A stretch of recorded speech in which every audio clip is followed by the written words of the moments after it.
Well, hey, welcome to Crosspoint. My name is Kurt, and I'm thrilled that you are tuning in with us today. If you're here for the first time and you're looking for some hope or encouragement, or you're just trying to figure some things out about faith, or even if Jesus is worth your time, let me tell you, you are in the right place. Crosspoint is uniquely designed to help people find their way to God and for people who don't have it all together. So welcome. And if you've been with us before, welcome back. Either way, we're glad you're here today as we wrap up our series, Spark Ideas That Ignite. And I think you're gonna absolutely love today as we have one of the most loved and talked about guests ever in the history of Crosspoint, Ann Smith. Yes, the legendary Ann Smith is with us today, so I hope you'll stay tuned. Now, before we hear from Ann, we would love to hear from you. In fact, if you scan this QR code, it'll take you to our digital connection card. And if you'll take a minute to fill this out, you can let us know if there's something you'd like us to pray for, ask questions, or even if we can help you take a next step this week. Check that out. Hit the submit button when you're done. And if you submit this for the first time, this connection card will drop a gift in the mail this week to you just as a way of saying thank you for joining us today. Now, there's a bunch of amazing events happening here over the next couple weeks that we do not want you to miss. So here's the top 3 things for you to know this week. First, our annual series, At the Movies, starts next weekend. Believe it or not, this is the 11th year and running for the At the Movies teaching series. And so throughout the next few weeks, we're gonna be taking a look at the meaning behind some of the biggest movies of the year, the fibers of faith that we find on the big screen. Next weekend, we're gonna be taking a look at the summer blockbuster movie, Barbie. Any Barbie fans out there? Oh man, I tell you what, one of the cool things about the Barbie movie is if you're a fan of Barbie, you're gonna love this movie, and if you're not a fan of Barbie, you're going to love this movie as well. Now, one of the cool things about this series is the free movie tickets. Yeah, you heard that right. All first-time guests and those that bring them are taking home some free movie tickets. So invite a friend, a neighbor, a coworker anytime over these next 6 weeks. Join our in-person or online services, and you and they will get free movie tickets, and you're gonna have a blast. And even if they don't enjoy church, you're gonna get to go to the movies. So a great opportunity to invite your friends and neighbors. Also next weekend, families, we've got some exciting things for you as we look forward to celebrating Back to School weekend next weekend, August 3rd and 6th. Not only is this Move Up weekend where our kids will be promoted to their new environments and Crosspoint kids and students, but we also have tons of fun in store for all ages. So buckle up, here we go. Here's all the things that are happening this week. On Friday, August 4th, we have Carpool Cinema. It's gonna be back at the Crosspoint parking lot with the brand new movie, Super Mario Brothers. The lot opens at 8, so come early, tailgate your heart out with your family, friends, your neighbors, and the movie will start at dusk. We hope to see you there. And then on Sunday, August 6th, there's gonna be a back to school bash from 11:30 to 1 right here at the Crosspoint campus in the parking lot with inflatables, free cone ice, games, tie-dye. It's gonna be fun for all and specifically designed with families in mind. So for those of you choosing to join us online, this is a great opportunity to come connect in person, have some fun with the Crosspoint tribe, whether it's the Carpool Cinema or the Back to School Bash. And then finally, here's a cool and simple opportunity to change a life. On Thursday, August 10th, we're gonna be hosting a blood drive right here at the Crosspoint campus from 4:30 to 7:30 on our Thursday evening before the early weekend service. It's a quick, easy way to make a real difference in our community, and you can change a life by giving life in the Crosspoint parking lot.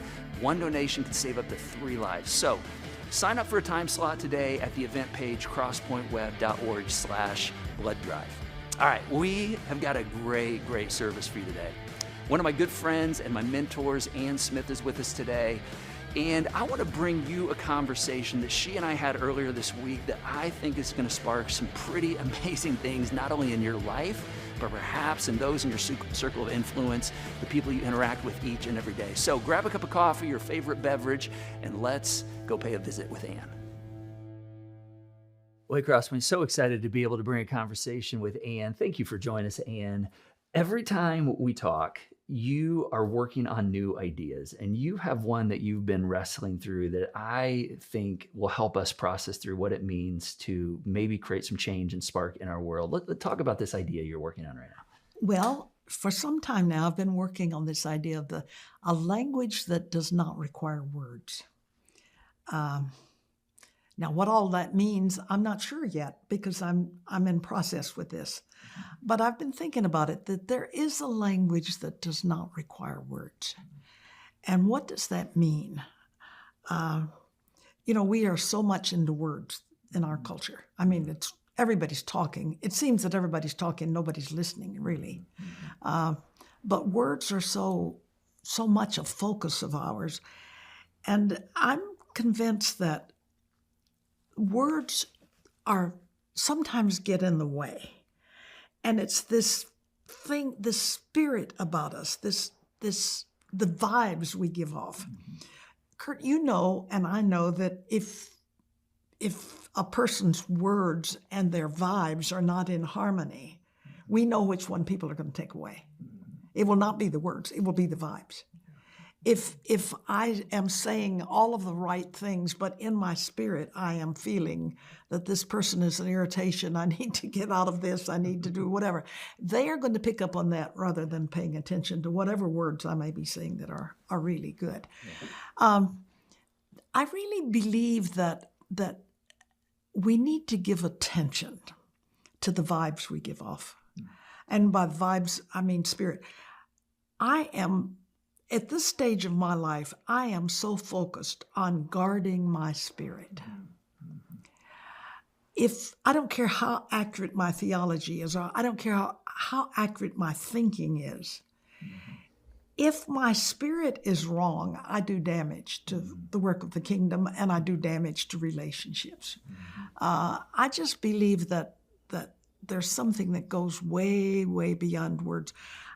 In fact, it just popped into my head a few minutes ago. I hadn't even thought about this in relationship to this, but I was thinking about the woman who came up behind Jesus when he was the crowd was around and everything. She didn't say a word. She just touched the hem of his garment. But her vibes were, I need help. I am desperate. I mean, her vibes were giving off this message, and he listened to that and picked up on that message and responded to that woman. And so I had not put that together until just now, as a matter of fact. So I'm still very much in the process with this. But I find that people respond to my spirit. And I need to guard that spirit. I need to make sure that it is loving, accepting, non-judgmental, that it brings the Spirit of Jesus Christ to the thing. Last week before last, I guess, I was in Florida, and there was a woman that was a friend of my niece I'd never met before, but my niece had told her that she wanted us to meet. She wanted us to meet each other. So we both had COVID, and once we got past the contagious stage, we made an appointment to get together and have a glass of lemonade together. So this woman in her 60s, I would guess, she walked into this room where we were the only two people in there. My niece and I were the only two people in there. And she walked into the room and she looked over at me and she said, threw up both hands and said, "This is not what I expected." And it just struck me as really funny. I know, what was she expecting? She knew my age because my niece had told her I was 98. And so she knew my age, but she had this expectation. We had the most incredible hour-and-a-half conversation because she was picking up on the fact that I live with hope, I live with joy, I live with peace, she sensed that there was something in me that gave me something. And so she said, you almost make me believe there's hope for the world. So she was picking up on vibes rather than, but the words. One of the other things that I really do believe is that when words and vibes are in harmony, it's dynamite. It's contagious. Something happens. But so often our words and our spirit are not in harmony with each other. Why do you feel that we err toward words? I mean, we live in a culture that wants to be heard, that wants to be recognized and seen, but we give verbiage over perhaps or action, behavior. We all want to be heard. I don't believe there's a person on the face of the earth. And the thing is, if we don't feel heard, we don't feel loved.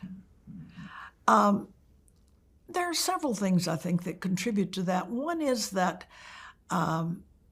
we we are a nation of people who want to find answers, but we want to give answers. And so we often do not listen because we're thinking about what we're going to say. We want to give rather than receive. Listening is one of those things that is so critical. And I think until we learn to listen well, we will not give off the right vibes. We can't. Because it's all about me. It's what I want to say, what I want to give to you, what I feel you need to do. If you share in listening, if you tell me something and I immediately try to give you an answer of how to fix it, I've not listened. I am trying to meet my needs of needing to tell you what to do rather than really paying attention. Listening is a gift. It's a gift that we do not hone. We do not give attention to it. Rachel Rimond says, listening creates a sanctuary for the homeless parts of the other person. We're more about feeling at home than we are about helping the other person to feel at home. So I think that's one of the things that also, I think we approach this as if answers are always easily available. And so we approach it with that in mind. But I think everybody wants to be heard. And a part of that leads me to another thing that I really believe. I believe that everybody is eager for in-depth conversations that matter, conversations that deal with life and that deal with this journey that we're on. But nobody knows how to get it started. And so we sit around and we talk about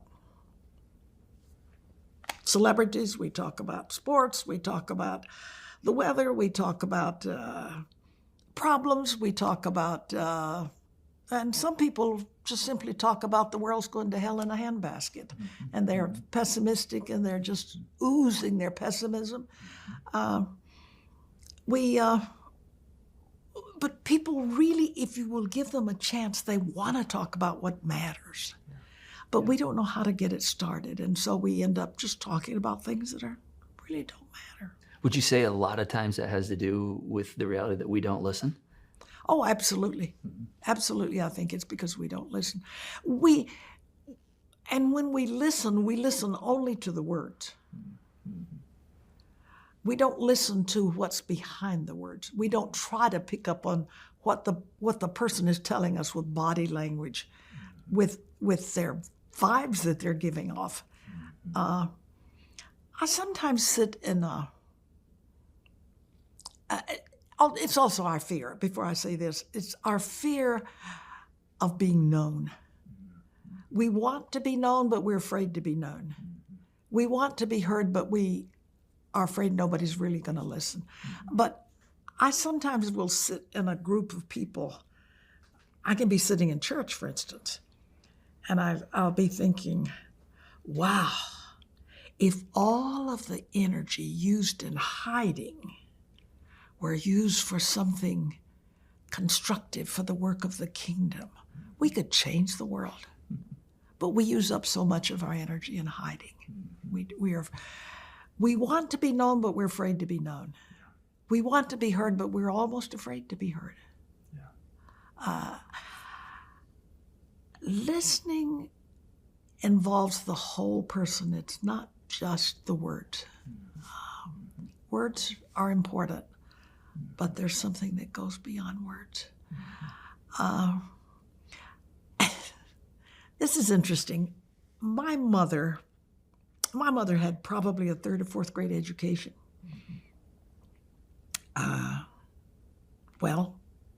She'd never worked outside the home. I mean, she had 5 kids, and that was a major job.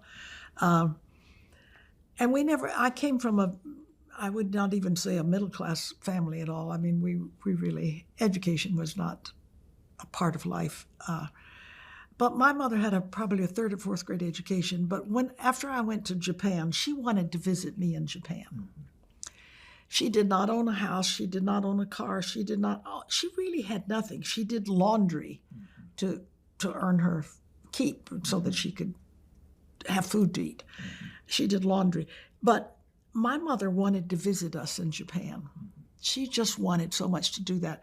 She sold her sewing machine, which she did own, and she sold everything she had, and she bought a round-trip ticket on a freighter to go to Japan, 2 weeks on a freighter.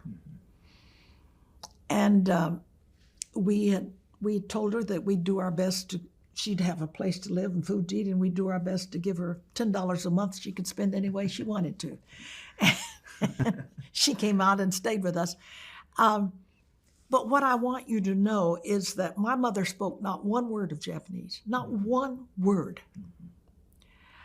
I would follow her. We'd walk to church every day. The church was right on the ocean there, and we lived in a old farmhouse down the dirt road there, and it was a dirt road leading down to the church, and the thatched roofs on either side, but lots of children on this street.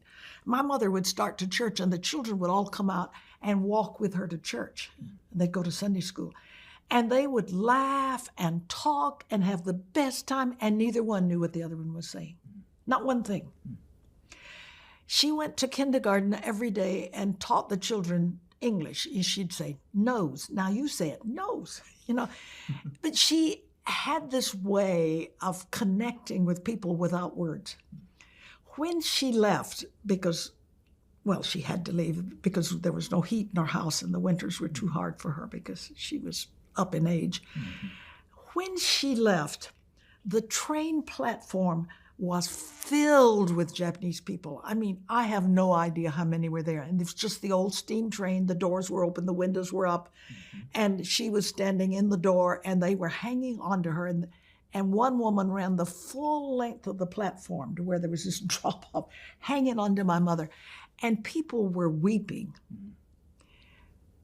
She never learned any Japanese. They knew no English, but they communicated. Now, I cannot explain that to you except it was the spirit. They knew she wanted to know. They knew she wanted to be a part of their lives. They knew she loved them. They knew all of this, and they responded in kind. And I can't explain it, but no words. No words. But people were weeping on that train platform because she was leaving. She had been there 18 months. And they were weeping because she was leaving. And she was weeping because she was leaving. I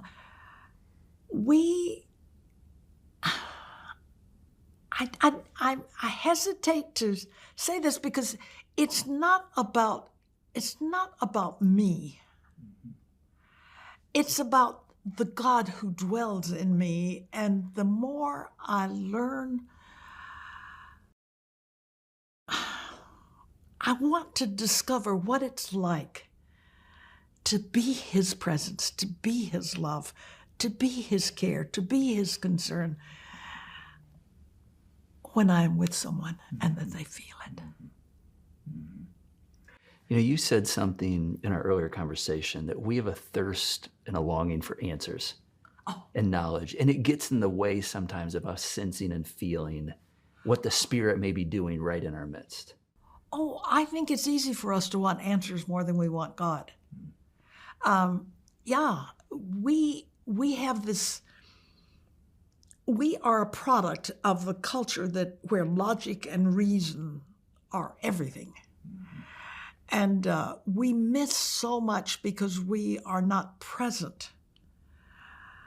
How often, Kurt, let me ask you this. How often are you with somebody who's totally present? Ooh, that's a great question. Probably not as often as I would like. Yeah. Because often we're in a dialogue, we're pressed on time.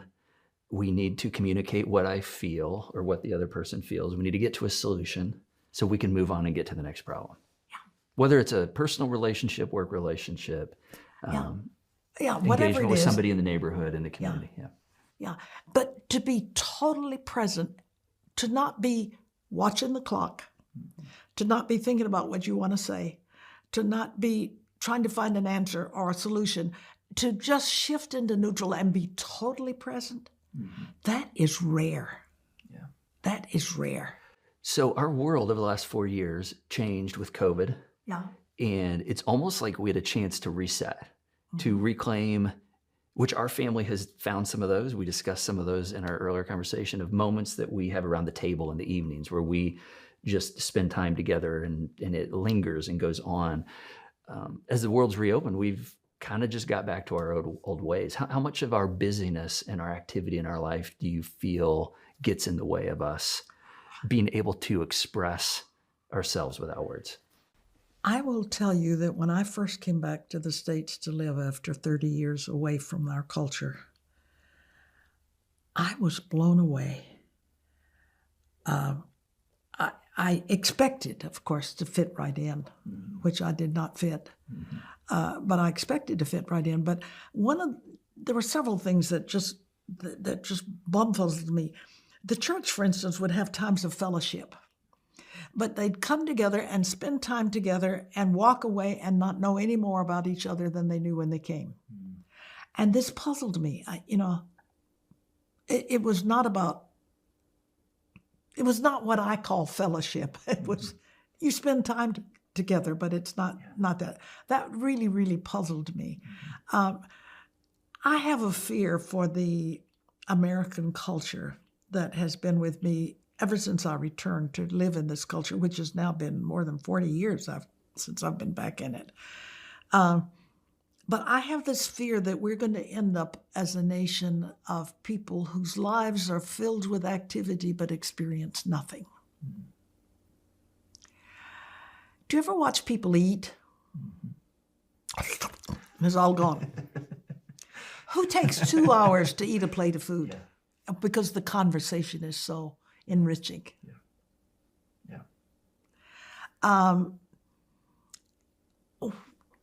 I observe that sometimes people will hurry up to finish one game so they can start another one. It's always, what's next? I can't wait to get to the next thing. And you miss all of the richness of what is here in this moment. We don't treasure the moment. Years ago, I stopped taking photos. I used to, when we first went to Japan, everything was new and it was just so, and I wanted to share it with the people back home. I took thousands of slides. That was back when slides were popular, of course. There were no cameras where you just snap a picture and text it to somebody. I took so many pictures, but I finally realized one day that I was so caught up in getting the right moment that I missed the moment totally. If it was a sunset I was trying to get, I just waiting for that perfect moment to get that photograph. And I missed the awe and the wonder of sitting there and letting that sunset just come into my total being. Or we do that with people. We don't treasure that moment that will never come again, and you can never duplicate any experience. That's another thing we do. We have a real good experience, we try to duplicate it. You can't duplicate experiences. You have only this moment, this time. My conversation with you right now, this will never happen again. Never happen again. And so it's treasuring. I've come to celebrate the temporary. That's another thing about our culture. We don't celebrate the temporary. Somebody moves into the community, and they say, oh, well, we're only going to be here 6 months. So I'm just not going to get involved, and I'm not going to build real strong relationships, because then I just have to leave them. And I don't want the pain of saying goodbye to somebody I've built a good relationship with. Duh. What is life? Everything is temporary in this world, and you can never duplicate this. But don't miss it because you're afraid of what you're having to give it up. Loss is not something that we welcome. that's what it is. It's both and. So, can I tell you about an experience on a plane? This was quite some years ago when I first started dealing with Celebrate the Temporary. I got on the plane and I had a lot of work to do. And I had my work with me, and I took the window seat, and I got all my work out, made sure that it was obvious that I was going to be occupied. And a very attractive young woman, I would say probably 35 or 40 years of age, got on the plane and took the aisle seat. I greeted her, but then I went immediately. I put my nose in my book that I was working on and wanted to communicate that I was not open to conversation. Well, that went well for a little bit, except that she was reading a book and she needed to go to the restroom, and she laid the book down, flat like this so that I could see the title, and the title was so fascinating. And before I could stop myself, I said, "Is the book as interesting as the title?" And so this opened the door for conversation. I had the most interesting conversation with this young woman. She was Catholic. She was feeling guilty because she was in the midst of a divorce. She was a commercial airline pilot. She was all of these things, and we got engaged in this conversation of dealing with all that was going on in her life. And I don't know her name. I don't know her phone number. I sat there, and there was a feeling inside of me said, you need to get her name, her phone number. You need to stay in touch. And God said to me, that's not what you need to do. Em, you know you. You know if you get her name and her address or phone number, whatever it is, if you get that information, you'll spend the next 10 years feeling guilty for not being in touch. Yes, I'm just like you, Ann. You'll spend the next 10 years feeling guilty for not being in touch. I put her here in this seat for this engagement with the two of you, talking about me and talking about how I journey with people through the hard times, and but you can trust me. There are other people in this world. I'm going to bring other people into her life who will feed what you did here. Celebrate the temporary. That was the beginning of my celebrating the temporary. So if we're going to talk about doing this, because we all have lives that are busy. Yeah. And those of us watching, those of us sitting in the room, we have tasks to get completed, kids to raise, families to take care of. You find just ordinary ways through when you're walking, when you're at the mall. How do you, in those moments, invite God into that moment where you can begin to, people can begin to sense maybe an aura, God can use you, because perhaps every moment that we're in, God has placed us there, not just for the thing we think we're there for, but to communicate his presence to someone. How do you do this? There's a reason why. Well, for one thing, I talk to myself in my head, and I pray. You don't have to say the words to pray. I happen to believe, I have come to believe over the years, that you never touch, this is a Peggy Milken statement, by the way, you never touch another person so lightly that you don't leave an imprint. So I've come to believe that even the person I pass on the street, something happens.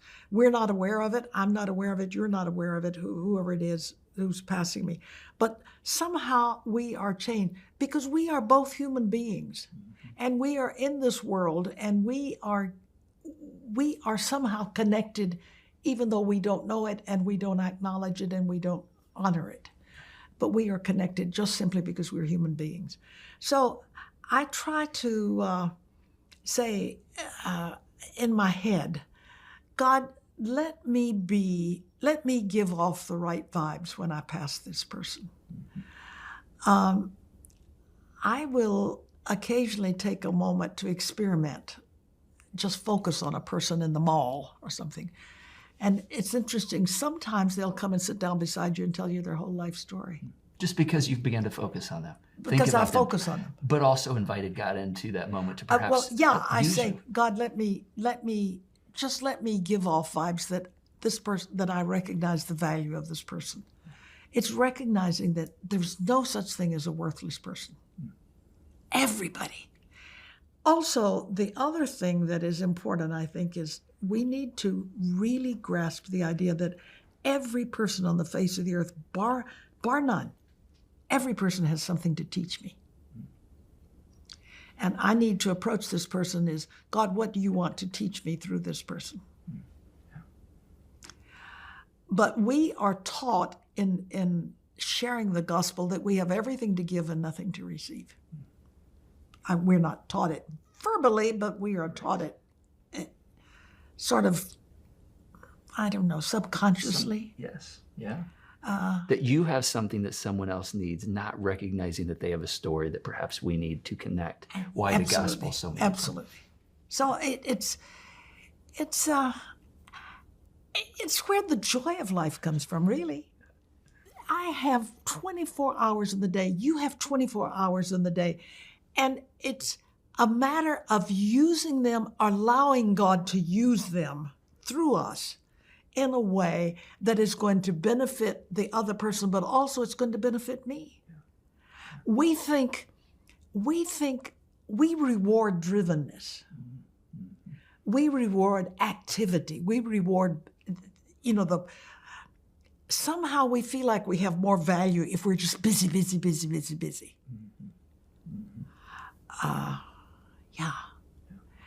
It's learning the preciousness of life, the gift of life, that God dwells in Ann Smith, imperfect as she is. He dwells in me, and he wants to live in me in a way that it's going to benefit the other person, but it also benefits me. That's where the joy comes from, is when I don't miss the experience. I just want to get through it so I can get to the next task that's waiting for me to do. I think maybe I might have shared before, one of my favorite statements by Eugene Peterson is the sacredness of being inconvenienced for the sake of nurturing others. I had never put sacred and inconvenient in the same sentence in my life. I mean, if it's inconvenient, it's not sacred. That's the culture. Yeah.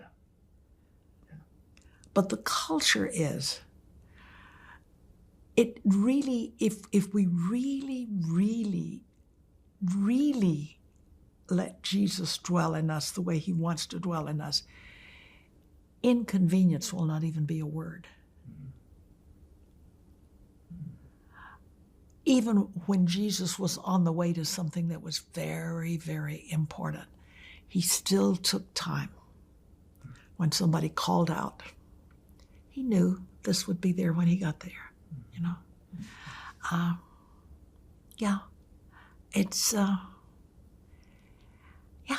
we're increasingly being shaped into his image. We're not perfect. I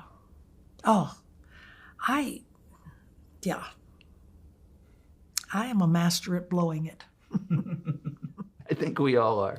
Yeah. And to hear you say that at 98 years, and to recognize that that's okay, and that God can even work in the midst of that and continue to shape and form you. He's not looking for somebody perfect to work through. He's looking for somebody who's open and who is willing to let him be in control. And that's what I long for, is I guard my spirit. We are so caught up on issues and differences and things that separate us and all of that. When really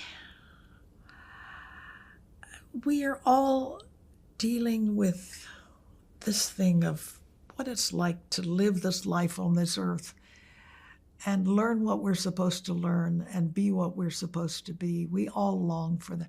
We all long for feeling, what is this? That we make a difference. That the fact that I've lived on this earth it does make a difference. In fact, we cannot not make a difference. We do make a difference one way or another. And it's just a matter of what kind of difference we make. And that's where I say this language without words is more important than the words we say. Words are important. I'm not negating the value of that.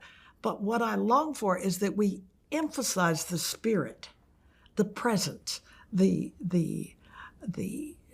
celebrating the temporary, the being present for this moment, and then let the words fit into that rather than having the words and trying, and so often failing to have the spirit fit into the words.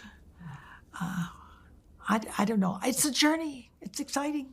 Yes, it is. It's exciting. There's so much yet to learn.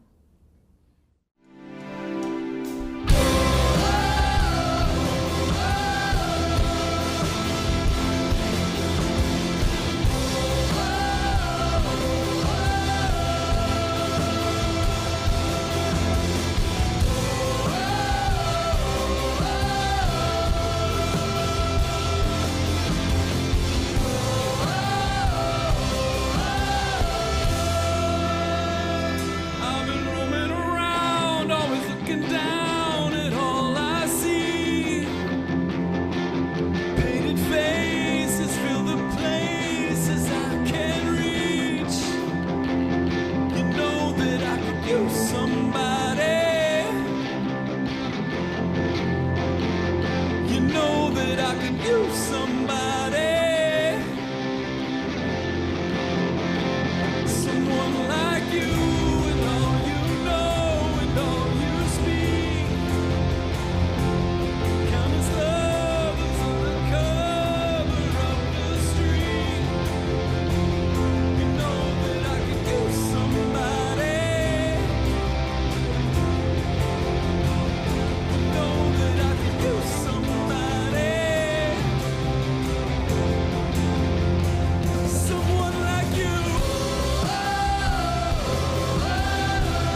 Let's give it up for this band. And can we make some noise for Ann Smith? My word, I tell you what, she can hear you right now as she is watching.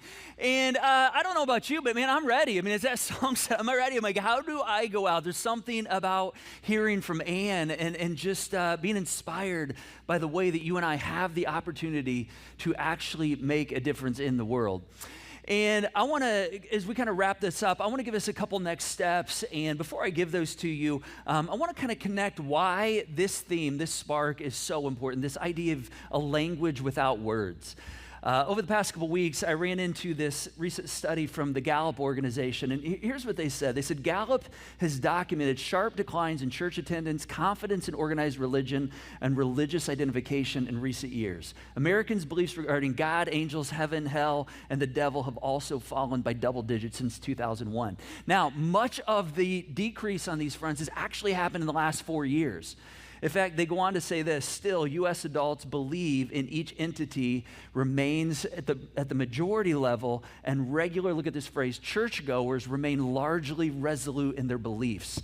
And I was reading this article and I thought, oh my gosh, I think one of the things that's happened over the last few years is those that are churchgoers have continued to maintain a belief, but one of the things I've experienced is those who have generally leaned away from God, from faith, from Jesus, are leaning even further away.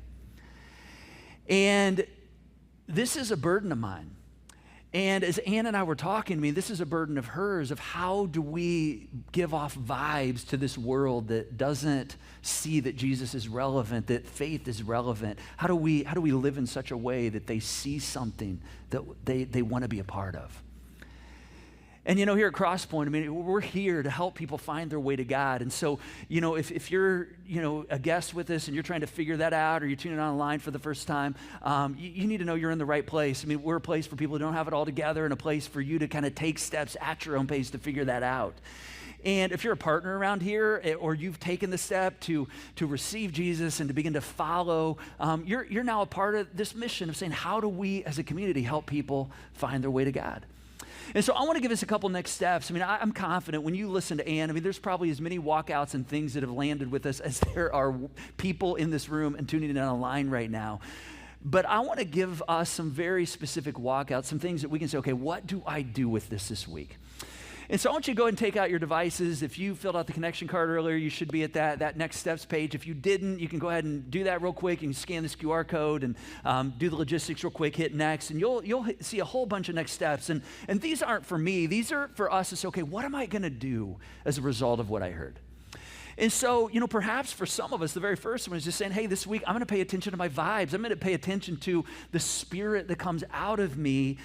And I'm also going to be willing to be inconvenienced for the sake of someone else. And if that just touched you, maybe right now it's just saying, hey, I'm going to do that this week. I'm going to mark that. I'm going to be diligent about that. Over the next 6 weeks, we have huge opportunity for us to invite people that perhaps might be leaning away from God, that feel like Jesus is irrelevant. And we have a number of opportunities. In fact, this is why we do the At the Movies series each and every year.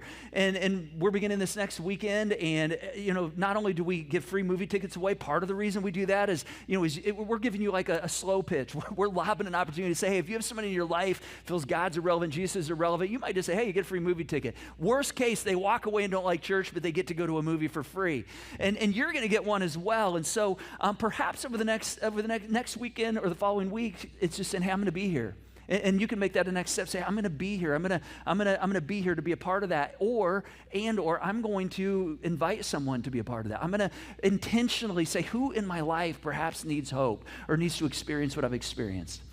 Next Friday's Carpool Cinema. We're going to have the chance to gather in the parking lot, have fun. And maybe for you're like, man, that sounds like a great idea.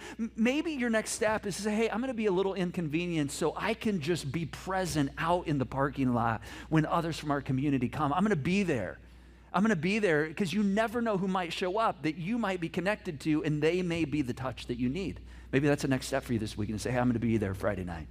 Maybe it's saying, I'm going to invite someone. I'm going to invite some friends and family that might not walk into this space, but they'll walk into a parking lot and connect with this community and see that, hey, these are just real people, ordinary people like me. Next weekend's kickoff weekend, back to school bash, all kinds of opportunities to have fun. Again, maybe it's an opportunity to invite someone or just to be inconvenienced and say, hey, I'm going to show up. I'm going to be present, for the after services bash outside with, inflatables and Kona ice. I'm just going to be there to create a spirit and an energy and an aura, and you never know how God might use you in that space. I'm telling you, a lot of the activity that God does has to do with our availability. In fact, I want to make it real personal for a moment. I want you to, again, if you've got your device out, I want you to just write 3 names down.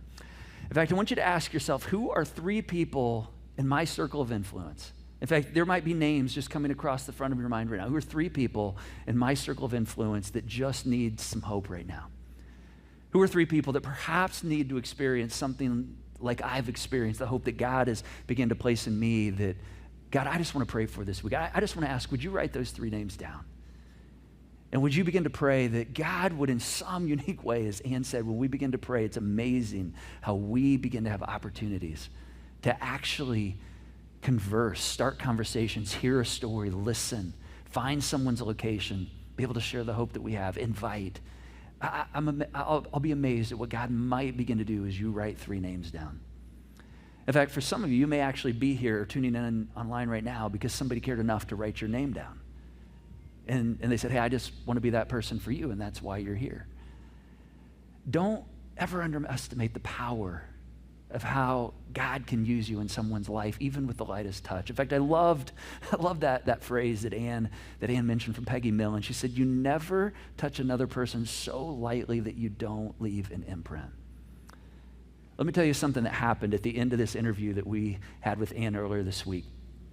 It was a couple of our production team members, and as we wrapped the interview up and shut the cameras down, and the team, the 2 guys that were with me, started packing up the equipment, Ann said to them, she's like, oh my gosh, guys, you've been on the floor watching on your knees, behind cameras this whole time. Thank you for, just sitting and listening. And of course, these guys, like, we had the chance to be here in person. To sit here and just soak this in. And she said, no, I just want to thank you. And one of the guys, Drew, said, no, Ann, I actually want to thank you. And she said, oh, well, why is that? And he said, well, I wouldn't actually be right here if it wasn't for you. To which she sat back and she said, what do you mean?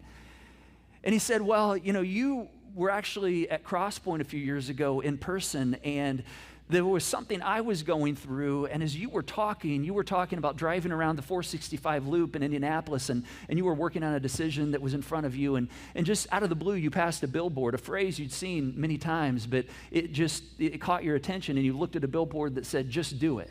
It was a Nike billboard. And you just felt like God used that billboard in the midst of this decision to say, hey, just do it. Go, this is my message to you, just do it. And I was dealing with the decision of what I was going to do with my career and whether I was going to step out of what I was doing and move forward in a new direction that I didn't know where it was going to lead me. And when you said that, I just felt like that was God saying to me, just do it. And because of that, it actually landed me here today working with the production team. It never would have happened if you wouldn't have had that touch in my life. And Ann, of course, raised her hands like she did in the video a couple times. She said, oh, my word, look at how God uses us. She said, I don't remember it. And Drew said, well, I just made it a note that if I ever had the chance to have audience with you, I'd be sure to thank you. You never touch another person so lightly that you don't leave an imprint. I want you to think about how God wants to use you this week. Oftentimes, it's not going to require words. As we close, I asked Ann to pray for us. And through the beauty of communication and technology that transcends the airwaves, we're going to go back to Ann's place and let her pray a prayer of blessing over us.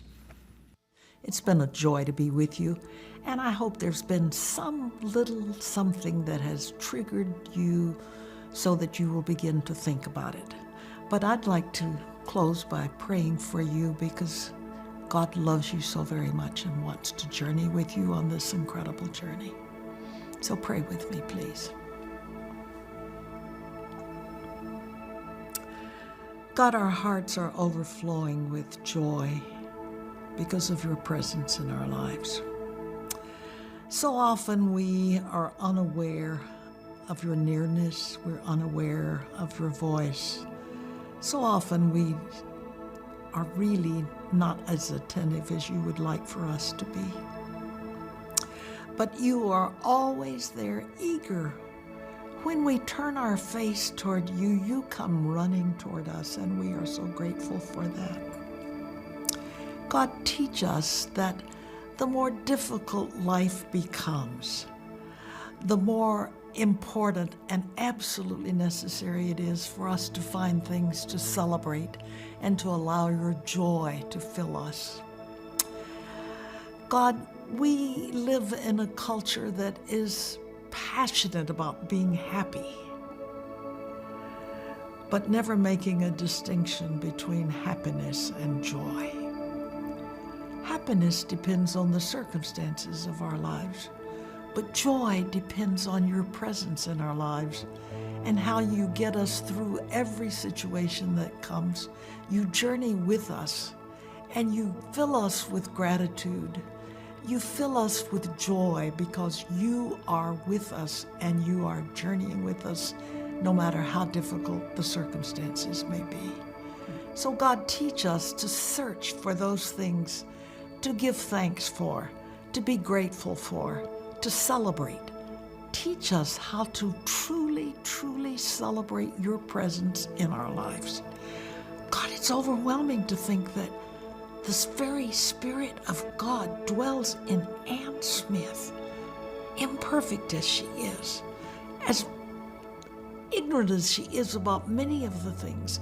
Help us to embrace this journey and to learn daily to be increasingly shaped into the image of Jesus Christ. So thank you, thank you, thank you. So God, will you come right now as we pray and touch each person who is listening at that place where they most need to be touched by your Spirit. We are all different. We're all at different places on our journey. We're all dealing with different things. Touch us at that place where we most need to be touched. Let our vibes be such that we will have such faith we can just reach out and touch the hem of your garment and give you a chance to respond to us in ways that will make all the difference in the world in our lives. So thank you, thank you, thank you for allowing us to be your children and to allow us to entertain your presence in our lives. Let it spill over and bless others, we pray. In the name of Christ, who makes it all possible.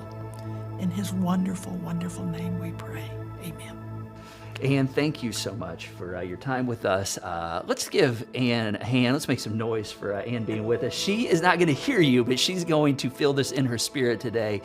And as you do that, let's stand. If you're in the room, we're going to sing one more song. And if you're tuning in at home, we'd love you to stand, sit, whatever you want to do as we celebrate the joy God has brought. Ann, thank you so much. Thank you. It's so good to be with you. Kurt. There's a radical love that can enter your life, and it's literally waiting for the chance to open your eyes. It's a radical thought to surrender your mind, giving all of your doubt and fear away, make space for the light. Feel the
Well, hey, we hope you're experiencing that kind of joy today and you're feeling that vibe out of this place because that's what we believe God created us for. And I hope you find yourself in awe that God actually wants to dwell in you and His grace in you. And when that happens, I'm telling you, there is something magical that comes out of your life and affects the circles of influence in your life.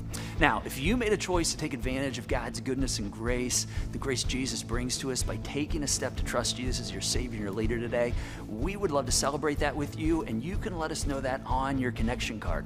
And if you'd like somebody to pray with you today, you can simply text the keyword need prayer to 317-834-7373, and a member of our prayer team will be in touch with you this week. Now, for those of you who are givers around here, I just want to say thank you. You make all of this possible through your generosity to the Joy Box. And if you want to become a giver, you can go to the Give button at the top of the screen or at crosspointweb.org/give, and know that when you do that, you're joining on what's happening around here, and you are actually touching people's lives, and you're empowering the message and crazy hope and goodness that comes out of this place. And I personally want to thank you for that. So we can't wait to see you next time for At the Movies 11. Have an incredible week.